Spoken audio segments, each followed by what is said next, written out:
Hello दोस्तों, स्वागत है आपका अपने परिवार कल्चरल क्लासेस में। दोस्तों, मैं जयंत सर आज लेके आ गया हूँ औषधानिरा चैप्टर का द्वितीय पाठ। दोस्तों, हम लोगों ने प्रथम पाठ में देखा कि धांगर जाति को और थारू जनजाति को जो है लाया गया था नील की खेती के सिलसिले में। ठीक, उससे तो खेती करवाया गया, लेकिन उसको न कुछ उसको खेत दिया गया उसके लिए, ना ही उसको अच्छे से खाने के लिए कोई चीज दिया गया।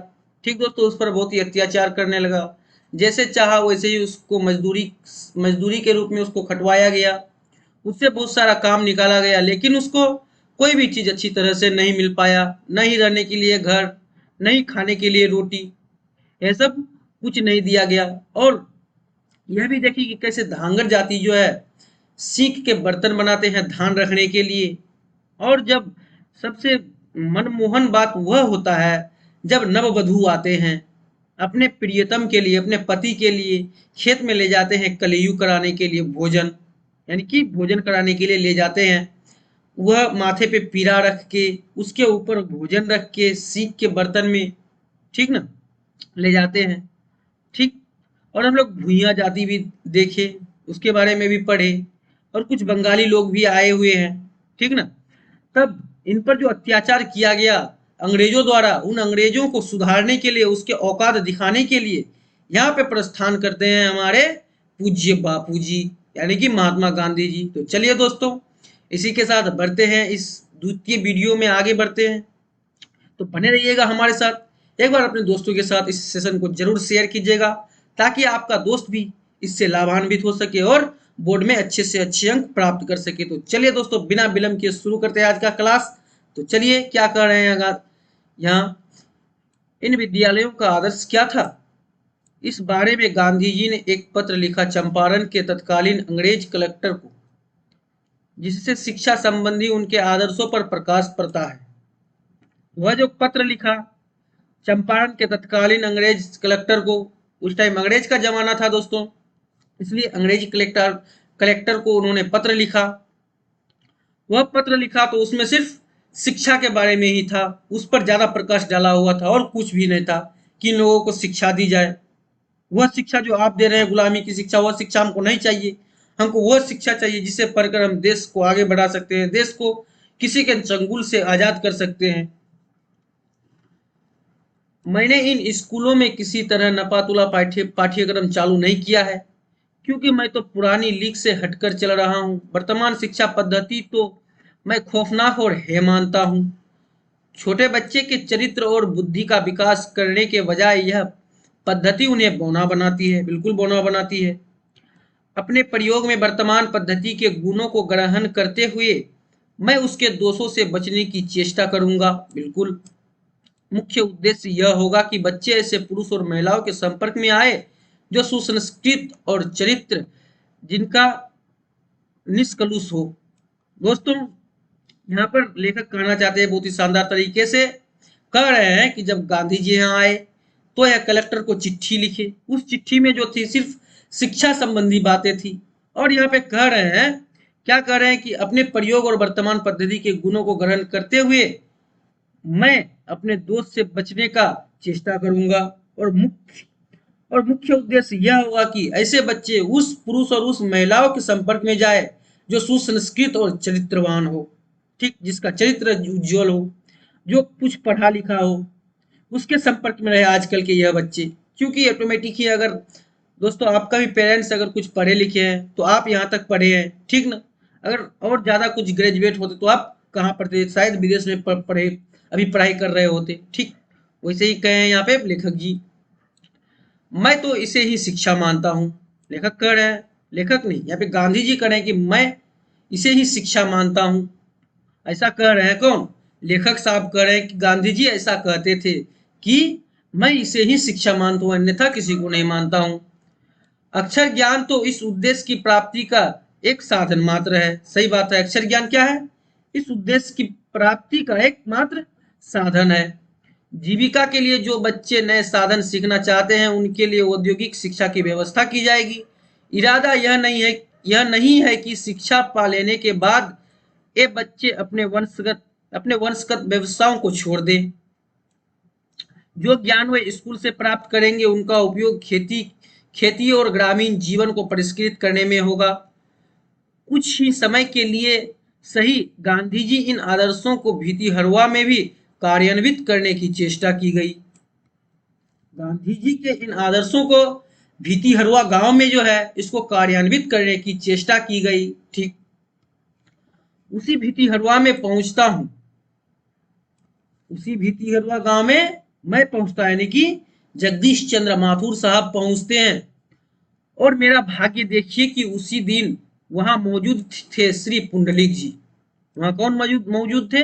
श्री पुंडलिक जी मौजूद थे। अब देखिए पुंडलिक जी और जो है माथुर साहब जो है आपस में मिले, बातचीत की। अब देखिए क्या बातचीत करते हैं इसके बारे में, तो बने रहिएगा अंत तक, बहुत ही मजा आने वाला है।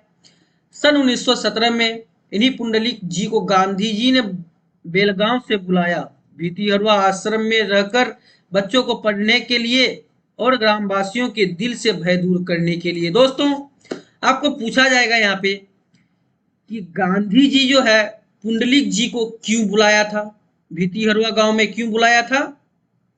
वह इसलिए बुलाया था ताकि यहाँ जो आश्रम में रह रहे हैं बच्चे जो रह रहे हैं उसको पढ़ाने के लिए बुलाया था। यानी कि पुंडलिक जी शिक्षक थे। याद रखिएगा, आपको पूछा जाएगा कि पुंडलिक जी कौन थे, तो वह एक शिक्षक थे। ठीक, और ग्रामवासियों के दिल में जो भय था इन अंग्रेजों के प्रति उसको दूर करने के लिए पुंडलिक जी को बुलाया गया था। बेलगांव से उसको बुलाया गया था गांधी जी द्वारा। कब? 1917 में। ठीक, याद रखिएगा, बहुत इंपॉर्टेंट है। चलिए बढ़ते हैं आगे और देखते हैं क्या कर रहे हैं। कह रहे हैं लगभग 1 साल रहे और फिर अंग्रेज सरकार ने उन्हें जिले से निर्वासित कर दिया। जी हाँ, बिल्कुल, जिसकी लाठी उसकी भैंस, आप लोग सुने ही होंगे। लगभग वो 1 साल रहे, उसको देखा कि नहीं यह जो तो है यह जो है पुंडलिक जी हमारे बारे में इस देश के बच्चे को भड़का रहे हैं।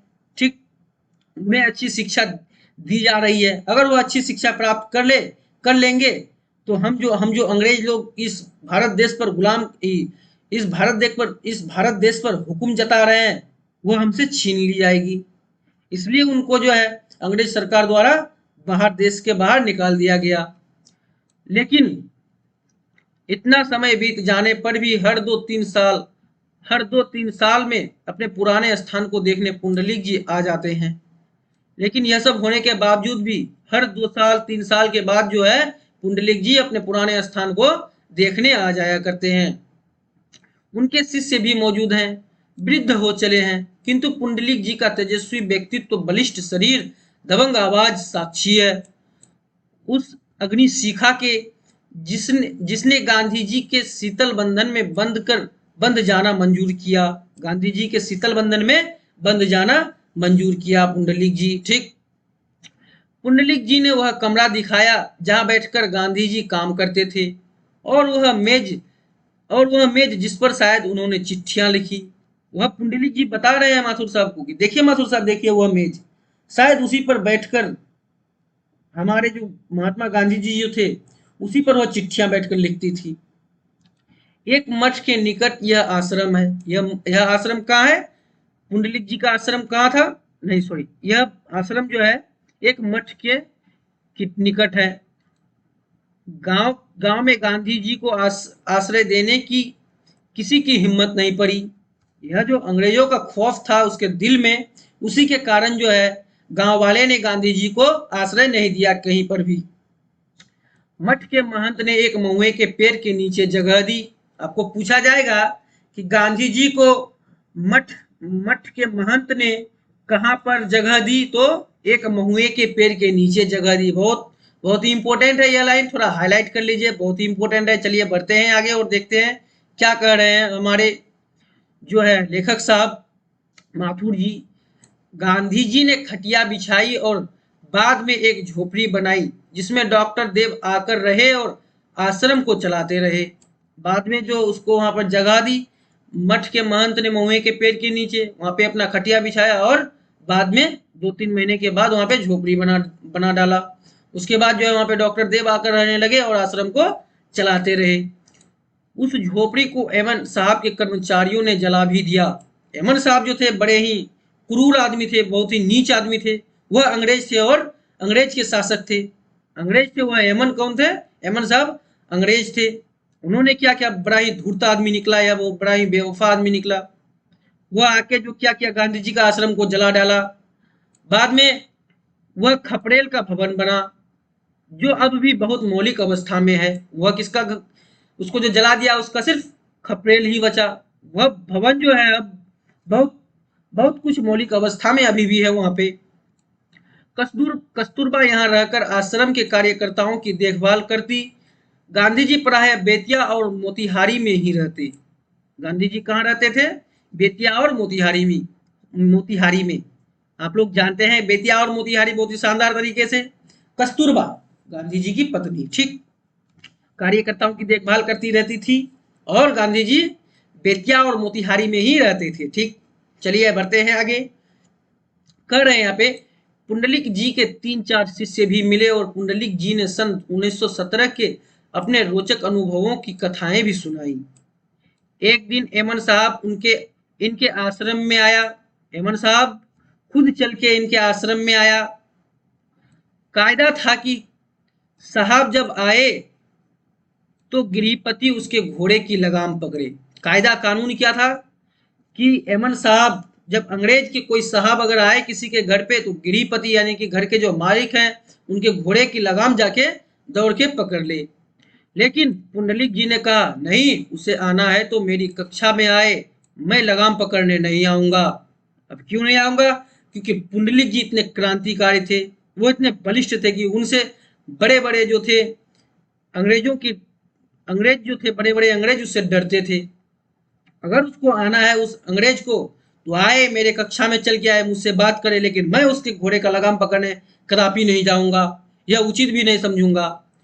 पुंडलिक जी ने गांधी से सीखी निर्भीकता, और वही निर्भीकता उन्होंने गांव वाले को दी। देखिए दोस्तों, निर्भीकता, वह किसी से डरना नहीं सीखा था।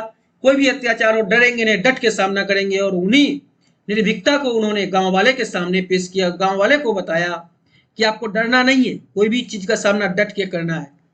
चंपारण अभियान का सबसे बड़ा वरदान यही निर्भीकता थी। बिल्कुल सही बात है। तो चंपारण का अभियान जो चला था, उसमें जो सबसे बड़ा वरदान था यही निर्भीकता। किसी के प्रति, किसी को किसी चीज का डर नहीं होना चाहिए, बिल्कुल यही निर्भीकता थी। आज जब हम स्वतंत्रता के वातावरण में स्वच्छंदता का भी नर्तन देखते हैं, तो शायद हम उस निरंकुश के आतंक का अंदाज भी नहीं लगा सकते जिसकी छाया में हमारे अगणित देशवासी इन ग्रामीण आंचलों की कालयापन करते थे।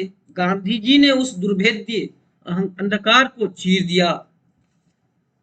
जो क्या करते थे, अनगिनत देशवासी जो थे, इनसे मारे गए, इनके द्वारा मारे गए, इनके कार्य करते करते अपना जीवन खत्म कर दिए। और इन्हीं अंधकार को गांधी जी आए और चीर फाड़ के रख दिए। सब अंग्रेजों का वाट लगा दिए यहाँ पे गांधी जी आके। तो एक बार बोलिए, पूज्य बापू की जय, पूज्य बापू अमर रहे, जरूर बोलिएगा एक बार। गांधी जी ने बहुत ही अच्छे काम करके गए हैं इस देश में, बहुत ही आइडियल पर्सन है सबकी, ठीक। चलिए बढ़ते हैं आगे और देखते हैं क्या कर रहे हैं। किंतु उसी चंपारण में उनकी दूसरी सीख को हमारा शिक्षित समाज हृदयगम नहीं कर सका, और उसकी दूसरी सीख को हृदयगम नहीं कर सका, हृदय में नहीं बसा सका। मैंने गांधी जी का तत्कालीन पत्र व्यवहार अशांत पढ़ा है। एक भी वाक्य ऐसा नहीं लिखते थे जिसके तथ्य की उन्हें पूरी जानकारी ना हो। वह ऐसा वाक्य लिखता ही नहीं था अपने पत्र में, अपने डायरी में, जिसके बारे में वह जानकारी नहीं रखते थे। वह चीज उसमें लिखता था जिनके बारे में वह पहले शोधित करते थे, उसके बारे में छानबीन करते थे। अगर यह सत्य है तब वो अपने जाके अपने डायरी में या किसी को कुछ अगर पत्र लिखते थे, वही सच्चाई से उसमें लिखते थे। झूठ फूस का कोई बात उन्हें था ही नहीं, क्योंकि गांधी जी सत्य और अहिंसा के प्रतीक थे। हमेशा याद रखिएगा। अधिकांश पत्र अंग्रेज अधिकारों को लिखे गए थे, अंग्रेज अधिकारियों को लिखे गए थे गांधी जी द्वारा। उनके पास तरह तरह की खबरें आती, अतिरंजक पूर्ण। उनके पास तरह तरह की जो खबरें आती थी, मन मोहने वाला, अतिरंजनापूर्ण। आजकल का जमाना होता तो लोग उन खबरों को समाचार पत्रों में छापते, क्रोधपूर्ण दोषारोपण करते। आजकल का जमाना में क्या होता, उन खबरों को बिना सोचे समझे छाप दिए गए होते और क्रोधपूर्ण उसका दोषारोपण करते। किंतु गांधी जी हर बात को बोलते किंतु गांधी जी हर बात को तोतले स्वयं सत्यापन करते तोलते सॉरी किंतु गांधी जी हर बात को तोलते, उसको जाके नापा तोला करते, देख स्वयं स्वयं जाके उस बात का सत्यापन करते, छानबीन छानबीन किए किसी भी मामले पर वह नहीं लिखते थे। क्या कर रहे हैं यहाँ पे कि गांधी जी जो थे हर बात को स्वयं से जाके सत्यापित करते थे, स्वयं से जाके देखते थे, नापा तौला करते थे कि नहीं यह बात अगर सही है तो यही बात को मैं लिखूंगा, अन्यथा इसको नहीं लिखूंगा। समाचार पत्रों में अपनी इंक्वायरी के समाचार बहुत कम देते थे। उससे जो मिलने आते थे मीडिया प्रेस वाले, तो उसके इंक्वायरी में वह समाचार बहुत ही कम देते थे, बिल्कुल भी नहीं देते थे। किसी गांव से अत्याचार की खबर आती तो वह जाकर खुद पूछताछ करते या राजेंद्र बाबू, अनुग्रह बाबू, धरणीधर बाबू इत्यादि से जांच कराते। वह जो है किसी बात को जो है सिर्फ सुन करके नहीं लिखते थे, बल्कि वहां जाके उसकी सत्यापित करते थे, उसको जाके देखते थे पहले खुद से। उसको अगर समय नहीं मिलता था तब जाके राजेंद्र बाबू को भेजते थे या अनुग्रह बाबू को भेजते थे या धरणीधर बाबू को वहां जांच करने के लिए भेज दिया करते थे बाबू। ठीक। असल में सन 1916 की लखनऊ कांग्रेस में लोगों ने उसने चंपारण की त्रस्त जनता के संबंध में प्रस्ताव रखने को कहा तो बोली। वहां की जनता उसको प्रस्ताव रखने के लिए कहा तो गांधी जी क्या बोले, आइए देखते हैं। अपनी आंखों से देखे बिना मैं इन बातों की जांच पड़ताल किए बिना इन मामलों में नहीं पढ़ूंगा। ठीक दोस्तों, नहीं पढ़ूंगा। कह रहे हैं यहाँ पे गांधी जी कि मैं बिना देखे सुने, आप जो बोल रहे हैं हमको कि जाके उस प्रस्ताव में कुछ बोले आप, तो सबसे पहले मैं आपसे हाथ जोड़कर रिक्वेस्ट करता हूं कि मैं जब तक अपने आंख से नहीं देख लेता, जब तक यह सत्य स्थापित नहीं हो जाता कि वह बात सत्य है, तब तक मैं इसके मामले में कुछ भी नहीं बोलूंगा, चाहे आप लोग कुछ भी कर लीजिए। नीलहे साहब के बंगलों में जाकर उनकी बातों को भी सुनते, यही वह सत्य था जिसकी आचरण उसके जीवन का संबल बना था। वह नीले साहब के बंगलों में जाकर उनकी बातों को भी सुनते थे, यही वह सत्य था कि जिसका आचरण उसके जीवन का संबल बना, यानी कि सत्य और अहिंसा के प्रतीक थे कौन, महात्मा गांधी। वो सिर्फ सत्य को ही धारण करते थे, असत्य को तो वह बिल्कुल ही नफरत करते थे। आज तो बिना जांच पड़ताल के दोषारोपण करना ही सामान्य व्यवहार है। आजकल का जो जमाना है, न न जांच करते हैं, सिर्फ उसको जाके जो बात सुनता है वह लोग, पत्रकार लोग आजकल के, वह सिर्फ पत्र में हेडलाइन के रूप में छाप देते हैं। आजकल का यह व्यवहार सामान्य व्यवहार हो चुका है। आज तो छोटी सी बात को बढ़ाकर समाचार पत्रों एवं गुमनाम चिट्ठियों में भी लिख भेजना मामूली बात है। ठीक ना। आज जो है सत्य धूलि दूषित पड़ा है, जैसे भीती हरवा में आश्रम भी उपेक्षित है। भीती हरवा का आश्रम भी उसी में मिला हुआ है, धूल दूषित है एकदम, उसमें धूल जंग पकड़ लिया है इस सत्य में। आजकल तो झूठ का जमाना है दोस्तों। कैसी है चंपारण की यह भूमि, मानव विस्मृति के हाथों अपनी बड़ी से बड़ी निधियों को सौंपने के लिए प्रस्तुत करती है। गांधी निधि गांधी जी द्वारा पावन किए गए स्थलों में कुछ स्मारक बन रही है, लेकिन क्या यहाँ कोई तीर्थ टिक पाएंगे। यहाँ कह रहे हैं लेखक साहब, अपने मन में सोच रहे हैं कि गांधी द्वारा यह निधि जो पावन स्थापित स्थलों पर स्मारक बनाई जा रही है, क्या यह यहाँ टिक पाएंगे, क्या यह जो तीर्थ स्थान यहाँ पे बन रहे हैं, क्या यह यहाँ टिक पाएंगे। अपने मन में सोच रहे हैं कौन, जगदीश चंद्र माथुर साहब। चलिए बढ़ते हैं आगे। भीतीहरवा के पास ही रामपुरवा है। भीतीहरवा एक गांव का नाम है, उस गांव के पास ही एक रामपुरवा गांव है, जहां ध्वस्त पड़े हैं दो अशोक स्तंभ, एक पर सिंह था और दूसरे पर बैल। कौन वहां पे है, अशोक स्तंभ, दो अशोक स्तंभ पड़े हैं, एक पर सिंह यानी कि लायन और दूसरे पर बैल था। पुष्ट मौर्य काल के नमूने, शायद रामपुरवा कोई बौद्ध तीर्थ स्थल रहा हो, शायद रामपुरवा गांव कोई बौद्ध तीर्थ स्थल रहा हो, इसलिए वहां पे जो है ध्वस्त पड़ा है अशोक के 2 स्तंभ। गंडक नदी के किनारे कोई बुद्ध स्थल है? कई बुद्ध स्थल है। कौन कौन से हैं?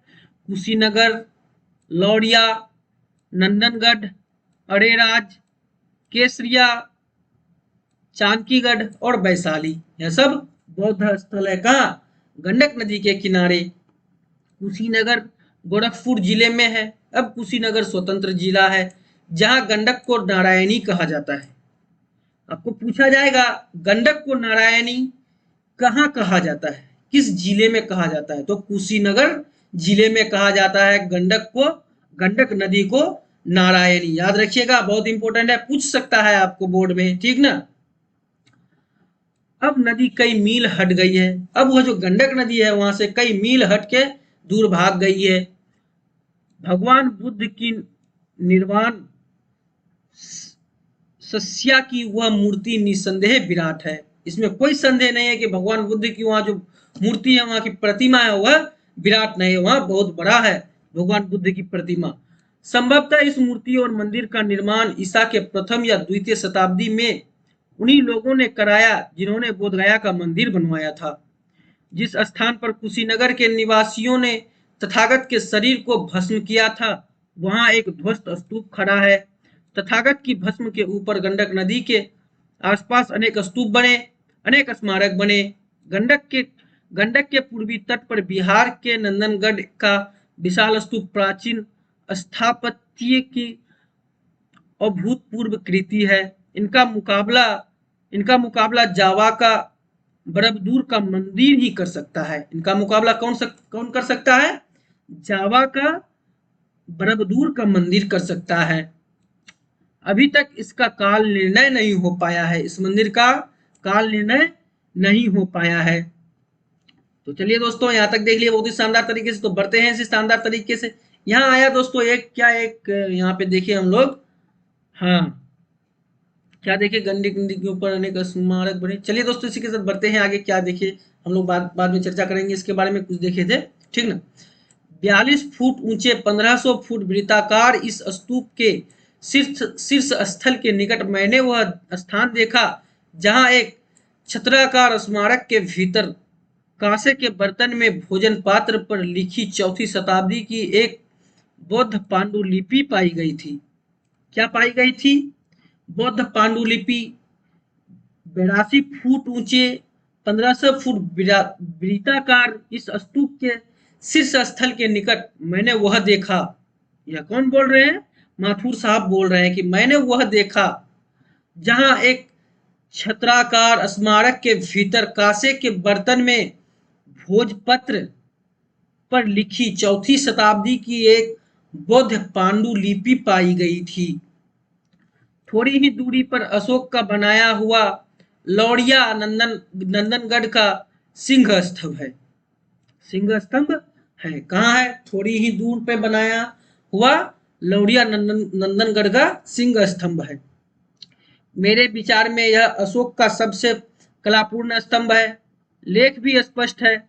इस लेख और उससे कुछ दक्षिण में अरेराज स्तंभ पर अंकित लेखों में शासन के सिद्धांतों का प्रतिपादन है।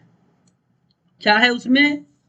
अरेराज स्तंभ पर अंकित लेखों के शासन के सिद्धांत का प्रतिपादन है। उसमें महामात्रों को जनता के प्रति कैसा व्यवहार करना चाहिए, इसका आदेश है।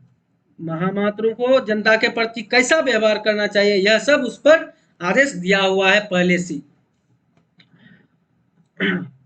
पशुवध की मनाही की गई है।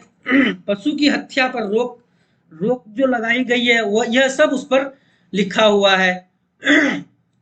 तत्कालीन कमिश्नरों को अपने कर्तव्य और आदर्शों की याद दिलाई गई है। अभी का जो तत्कालीन का जो कमिश्नर है, उनको अपने कर्तव्य और आदर्शों की याद दिलाई गई है कि तुम अपना कर्तव्य करोगे, इससे बाहर कुछ नहीं करोगे। आजकल का कमिश्नर में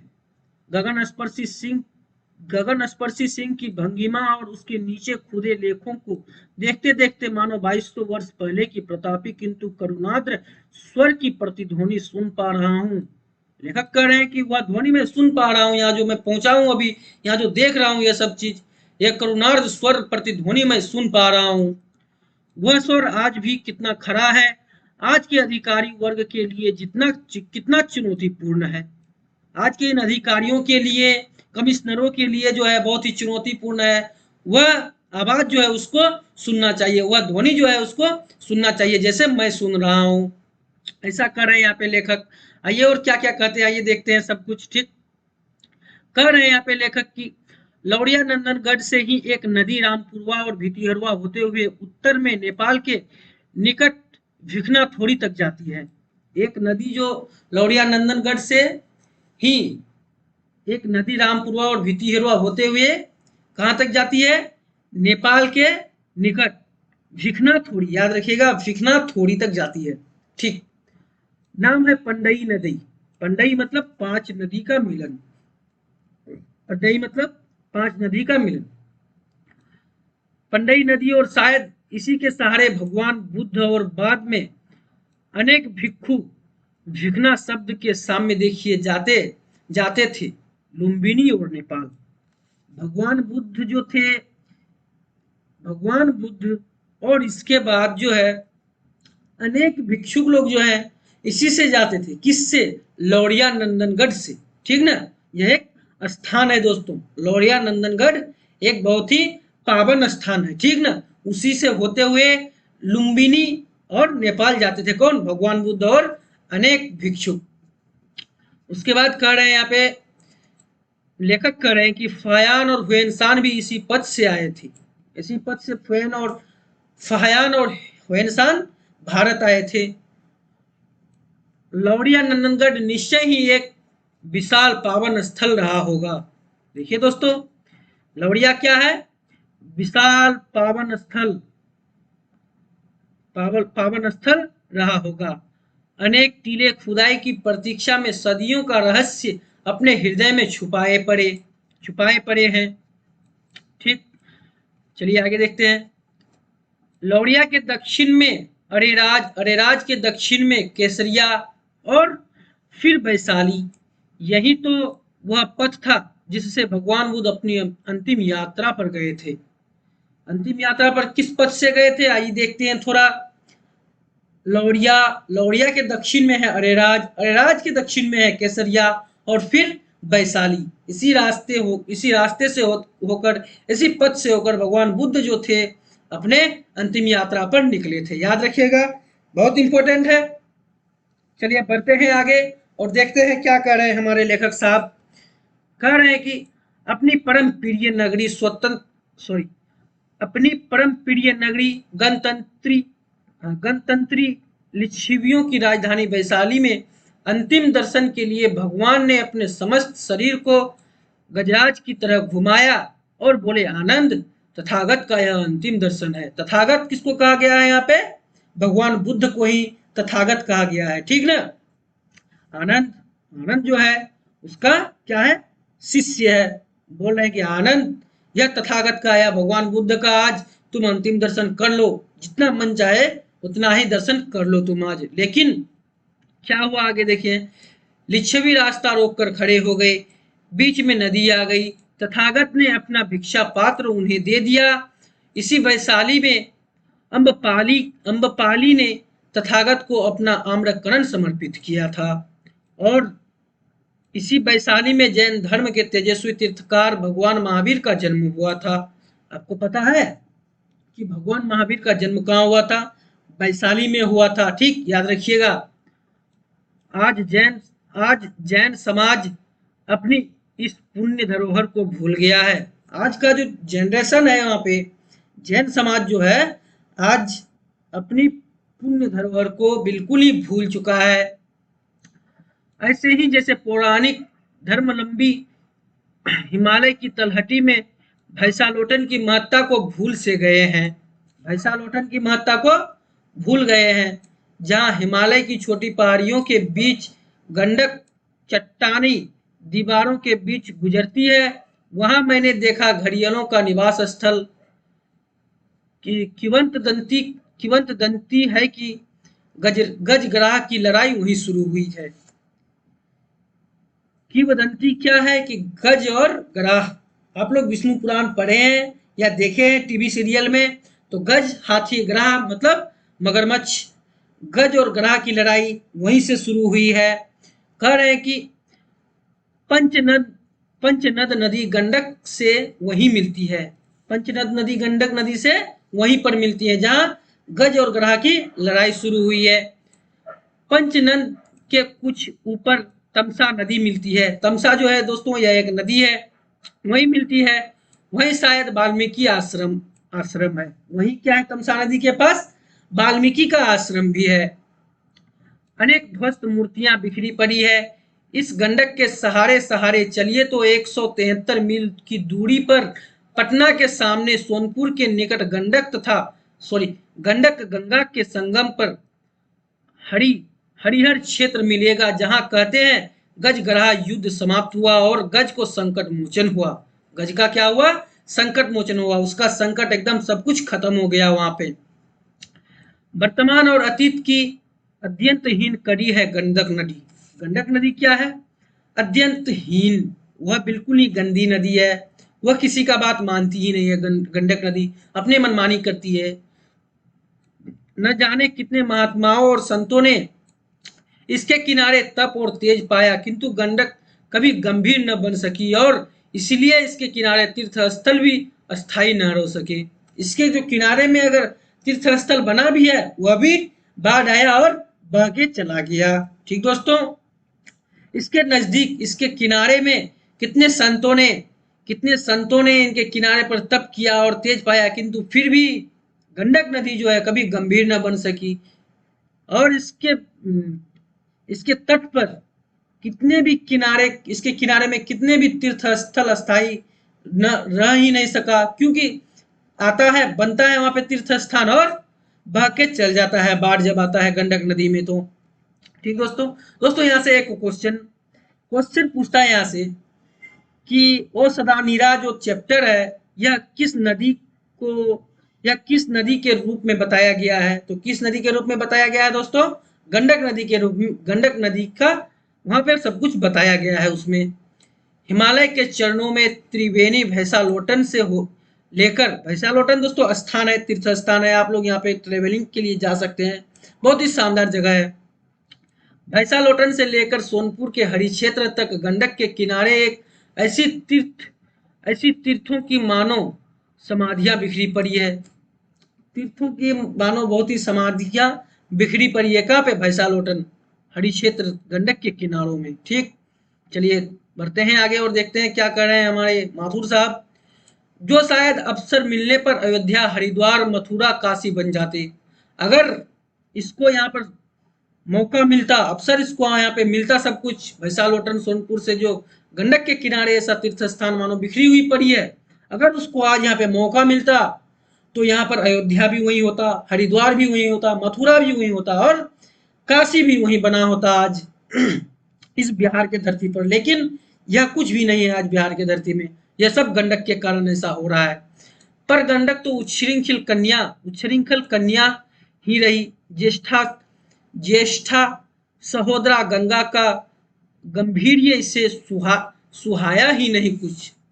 यह जो है गंगा उच्छृंखल एकदम अपनी मनमानी करने लगा, ठीक ना, इसलिए यह जो है इधर उधर भटकने लगा, इसलिए इसके यहाँ कुछ न बन सका, ना ही इसके यहाँ तीर्थ स्थान ही टिक सका। अगर ये सब समाधियां अगर बिखरी नहीं होती इसके आसपास, तो शायद आज इसके यहाँ अयोध्या, हरिद्वार, मथुरा, काशी सब यहीं पर बनती, नो कि किसी और जगह। लेकिन ऐसा हुआ नहीं हुआ। गंडक तो उच्छृंखल है, अपने मनमानी करते रहा है, फिर कैसे बन जाएगा, यहाँ संभव ही नहीं है कुछ। तब अतीत की कौन स्मृतियां गंडक ने छोड़ी है। अब बताइए आप लोग, अतीत की कौन स्मृतियां गंडक ने छोड़ी है, कुछ भी तो नहीं छोड़ी है। भवन नहीं, मंदिर नहीं, घाट नहीं। हवाई जहाज से गंडक घाटी के दोनों ओर नाना आकृतियां, नाना मतलब अनेक आकृतियां के ताल दिख पड़ते हैं, कहीं उथले कहीं गहरे, किंतु प्रायः सभी सस्य श्यामला धरती रूपी गगन के विशाल अंतस की ठिठकी हुई बदहालियों की भांति टेढ़े मेढ़े परंतु शुभ्र एवं निर्मल इन तालों को कहते हैं चारों ओर मन, चौर और मन, इन तालों को क्या कहते हैं? चौर और मन, याद रखिएगा। चौर उथले ताल है जिनमें पानी जाड़ों और गर्मियों में कम हो जाती है। चौर उथले क्या है? चौर उथले ताल है जिनमें पानी जो है जड़ों जड़ों जिनमें पानी जड़ों और गर्मियों में कम हो जाती है, जाड़ों और गर्मियों में कम हो जाती है। और खेती भी होती है, यहाँ पर खेती भी होती है। मन विशाल और गहरे ताल है, मन विशाल है और गहरे ताल है। मन शब्द मानस का अपभ्रंश है। मन शब्द क्या है? मानस का अपभ्रंश है। गंडक के उच्छृंखल नर्तन के समय बिखरे हुए आभूषण है, मानो ये मन और चौर, मन और चौर। बाढ़ आई, तटों का उल्लंघन कर नदी के दूसरा पथ पर का पुकारे, पुराने पथ पर रह गए ये चौर मन, यह चौर और मन जिनकी गहराई तल को स्पर्श कर धरती के हृदय से स्रोत को फोड़ लाई, वही मानस बन पाए। जो क्या किया कि बाढ़ आई, तटों का उल्लंघन कर नदी के दूसरा पथ पकड़ा, उल्लंघन हुआ लेकिन वह नदी का दूसरा पथ पकड़ा।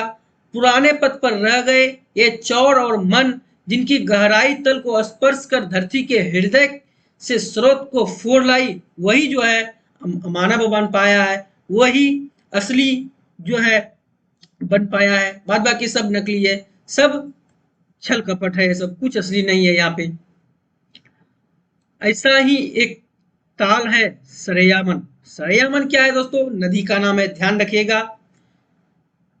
बेतिया नगर से 4 मील दूर कच्ची और उबड़ खाबड़ सड़क से हम लोग पहुंचे। कौन पहुंचे? पुंडलिक जी भी थे वहां पे, उसके साथ साथ लेखक के साथ साथ माथुर के साथ साथ वहां पहुंचे। मनोरम जंगल के किनारे, बेतिया नगर से 4 मील दूर कच्ची और उबड़ खाबड़ सड़क से हम लोग पहुंचे एक मनोरम जंगल के किनारे। त्रयोदशी का चांद अपना साम्राज्य फैलाए हुए था। बेतिया राज्य ने इन जंगलों को सुरक्षित रखा और यह 130 एकड़ रकबे का अवैध क्षेत्र है। जंगल विभाग की ओर से सागौन, सागौन यह वृक्ष है। यूकलिप्टस हम लोग, यह जो पेड़ होता है बहुत ही ऊंचा होता है, ऊपर में सिर्फ तेजपात की तरह पत्ती रहती है इनकी, और पूरा पेड़ जो रहता है पूरा व्हाइट रहता है, इसी को बोला जाता है यूकलिप्टस। आम इत्यादि के वन लगाए जा रहे हैं। एक नर्सरी भी है, किंतु प्राचीन जंगल को भी सुरक्षित रखे जाने की कोशिश की जा रही है। एक झील बनपथ पर चलने के बाद हम मन के किनारे पहुंचे। विशाल ताल, बीच में द्वीप और 3 ओर जलराशि, बीच में सिर्फ द्वीप है और चारों तरफ जलराशि ही जलराशि है। उसके बाद कह रहे हैं यहाँ पे लेखक साहब की नौका विहार को निकले, नौका विहार को भी निकले हम लोग। नन्ही लहरियों पर चांदनी के प्रतिबिंब खद्योत बार बार झलक दिखाकर अंतर्धान हो जाते। नौका आगे बढ़ी, सामने रजत राशि नससीम, बाईं तरफ द्वीप और कमल पत्र और दाएं घने वृक्ष जिनकी छाया मानो नौका को गरजने को आतुर थी। हाँ दोस्तों, यहाँ पे थोड़ा हम लोग समझते हैं कि क्या कह रहे हैं यहाँ पे माथुर साहब, कि सामने रजत राशि नससीम, बाईं तरफ द्वीप और कमल पत्र और दाएं और घने वृक्ष थे जिनकी छाया मानो नौका को गरजने निगलने पर आतुर हो गया था। बीच धारा में पहुंचने पर नाविकों ने कहा जल पीजिए। नाविकों ने क्या कहा कि जल पीजिए। बीच धारा में पहुंचते ही उसको कहा गया लेखक को कि यहाँ पे आप लोग जल पीजिए। तब तक बड़ा स्वास्थ्यवर्धक है यह जल, यह जल जो है बड़ा अच्छा है स्वास्थ्य के लिए, पी लीजिए, थोड़ा सा जान बचेगा आप लोगों का। बात यह है कि शताब्दियों से यहाँ किनारे पर लगे जामुन के वृक्ष समूहों के जामुन के अगिनत फल गिरते रहे हैं और इस तरह सरैया मन के जल का वैदिक सिद्धांत के अनुसार शोध होता रहा है। बेतिया नगर से अनेक अमीर बीमार इस जल को घरों में मंगाते हैं। यह जो जामुन का जो फल इसमें गिरे हैं, अनगिनत फल जो गिरते रहे हैं, इससे सरयमन जो नदी है, इसका जो जल है बहुत ही सिद्धांत के अनुसार शोधित हो चुका है, बिल्कुल ही शुद्ध हो चुका है। और बेतिया नगर से जो अनेक अमीर लोग जो बीमार पड़ते हैं, यहाँ से घड़ा के घड़ा जल मंगवाते रहते हैं हम लोगों से। हम लोग तो नाविक है ना, नाव चलाने वाले, हम लोग से मंगवाते रहते हैं। आप लोग पी लीजिए यहाँ का जल, लेखक को कहा जा रहा है पी लीजिए, बहुत ही स्वास्थ्य के लिए बहुत ही अच्छा है। ठीक, चलिए आगे बढ़ते हैं। कह रहे हैं यहाँ पे कि सरैया मन का जल स्थिर है। सरैया मन जो नदी है उसका जो जल है बहुत ही स्थिर है, बहुत ही शुद्ध है, पी लीजिए। निबद्ध है, किंतु गंडक नदी का जल तो सदियों से चंचल रहा है। निबद्ध है, यह जल निबद्ध है, कोई इसमें कुछ भी नहीं है, किंतु गंडक नदी का जो जल है वह सदियों से चंचल है। यह कितना कितना उसमें कीड़ा मकोड़ा भरा पड़ा है, ठीक ना, बहुत ही गंदा नदी है गंडक नदी। जिसने इतने तीर्थ तोड़े, क्या वह कोई वरदान दे सकेंगे उन असंख्य प्राणियों को जो इनकी घाटी में संघर्ष और अभाव का जीवन बिताते रहे हैं? बताइए। अब यहाँ पे कह रहे हैं माथुर साहब, क्या कह रहे हैं कि बताइए, यह गंडक नदी जो है इतने तीर्थ स्थान तोड़े हैं, बाढ़ इसमें जो है बाढ़ बहुत आती है, किसमें? गंडक नदी में। यह जो इतने तीर्थ स्थान जो तोड़े हैं, क्या यह कोई वरदान दे सकेंगी? बताइए। जो इसमें असंख्य प्राणियों को इनकी घाटी में संघर्ष और अभाव का जीवन बिताना पड़ रहे हैं, इतना अभाव का जीवन बिताना पड़ रहे हैं उस गंडक नदी के किनारे, उसको वरदान मिल पाएगा? नहीं ना मिल पाएगा। चंपारण जिले में मोटर से घूमते हुए जहां मैंने इतने ध्वस्त स्तूप, मंदिर और स्तंभ देखे, वहां एक और भी प्रकार की प्राचीरें जगह जगह मस्तक उठाए दिख पड़ी। ये ईंटों और पत्थरों के निरूपाय खंडहर नहीं है, इन पर प्राचीन लिपियों में लेख भी नहीं, लेकिन नई कुदालियों और फावड़ों की छाप, नए पुरुष की छाप है इन पर। नई कुदालियों की छाप है, नई फावड़ों की छाप है और नई पौरुष की छाप भी है इन पर। इन पर पुरानी कुछ भी नहीं है। ये प्राचीरें हैं गंडक घाटी योजना की नहरों के तटबंध, जिन्हें लाखों मजदूर तैयार कर रहे हैं। एक होगी पश्चिम नहर 120 मील लंबी, एक होगी पश्चिम नहर 120 मील लंबी, जिनका 11.5 मील नेपाल में पड़ेगा। 11.5 मील जो है इसका नेपाल में पड़ेगा। 68.5 मील उत्तर प्रदेश गोरखपुर और देवरिया जिले में और शेष बिहार के सारण जिले में। पूर्वी नहर की लंबाई 155 मील होगी। पूर्वी पहले वाला जो नहर होगी इसकी लंबाई कितनी होगी? 155 मील होगी। इसके द्वारा नेपाल और तिरहुर के विशाल क्षेत्र की आबपासी होगी।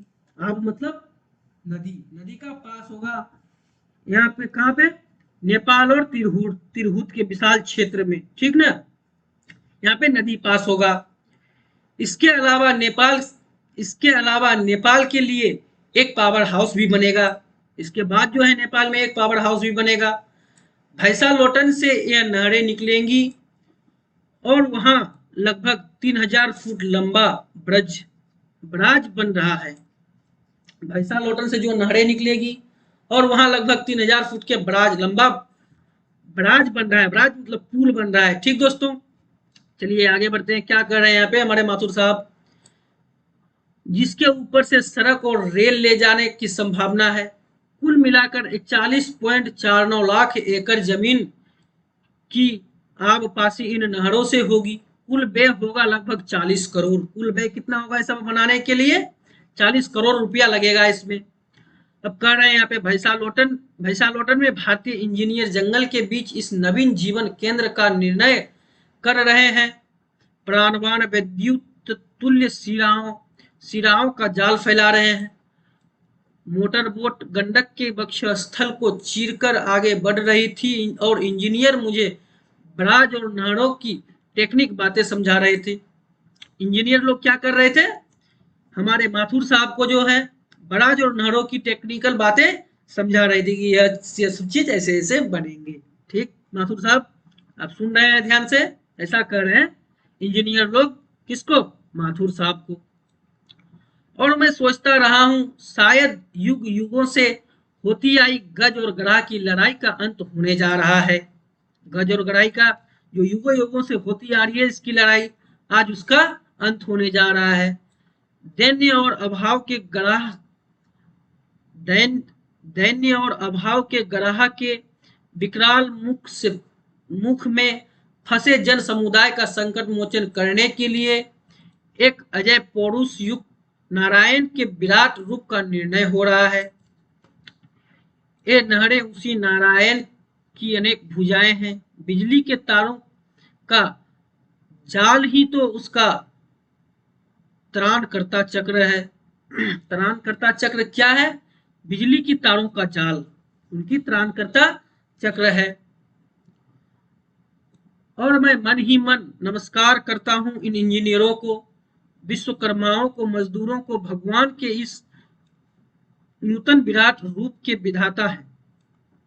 भगवान के इस नूतन विराट रूप के विधाता है कौन, विश्वकर्मा इंजीनियर लोग। उसको वह लोग, उसको इंजीनियर को वो मन ही मन नमस्कार कर रहा है। हमारे माथुर साहब कितने बड़े बड़े कार्य करने जा रहे हैं ये लोग इस जनता के लिए, इस धरती के, चंपारण धरती के जनता के लिए, जिनकी बुद्धि और परिश्रम की गाथा कवि और कलाकार अंकित करें या न करें, लेकिन जिनकी बनाई मूर्तियों में प्राण का संचरण होते ही सदियों से भग्न मंदिर ज्योतित हो उठेंगे। इनका जो है क्या होगा, इनकी बुद्धि और परिश्रम की गाथा कवि और कलाकार अंकित करें या न करें, लेकिन जिनकी बनाई मूर्तियों में प्राण का संचार होते ही सदियों के भग्न मंदिर ज्योतित हो उठेंगे। अब कह रहे हैं यहाँ पे हमारे जगदीश चंद्र माथुर साहब, ओ सदानीरा, ओ चक्रा, ओ नारायणी, ओ महागंडक, युगों से दीनहीन जनता इन विविध नामों से तुझे संबोधित करती रही है। तेरी चिर चंचल धारा ने उनकी आराधना के कुसुमों अनगिनत तीर्थों को ठुकरा दिया, पर आज तेरे पूजन के लिए जिस मंदिर की प्रतिष्ठा हो रही है उसकी नींव बहुत गहरी है। तुझे इसे तू ठुकरा न पाएगी गंडक नदी। हे गंडक नदी, हे वो चक्रानी, हो ओ नारायणी, ओ महागंडक, युगों युगों से दीनहीन यानी कि दीनहीन जनता इन विविध नामों से तुझे संबोधित करती आ रही है।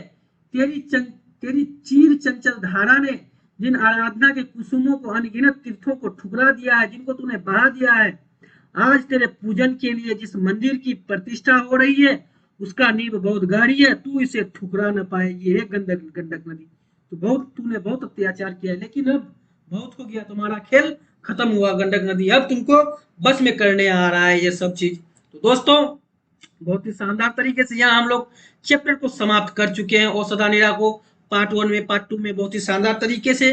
तो दोस्तों अब तक आप लोग इस प्लेटफॉर्म से नहीं जुड़े हैं तो जुड़ जाइए, कल्चरल क्लासेस से बहुत ही शानदार तरीके से लाभ उठा सकते हैं। दोस्तों अब इसका जो पीडीएफ है आपको डिस्क्रिप्शन बॉक्स में मिल जाएगा। तो दोस्तों मैं लेके आऊंगा कल औषधा नीरा चैप्टर का ऑब्जेक्टिव क्वेश्चन। तो ठीक दोस्तों, आज का क्लास तो यही हम लोग समाप्त करते हैं, फिर मिलते हैं कल नए उमंग और उत्साह के साथ ऑब्जेक्टिव क्वेश्चन के साथ। तब तक के लिए बाय बाय।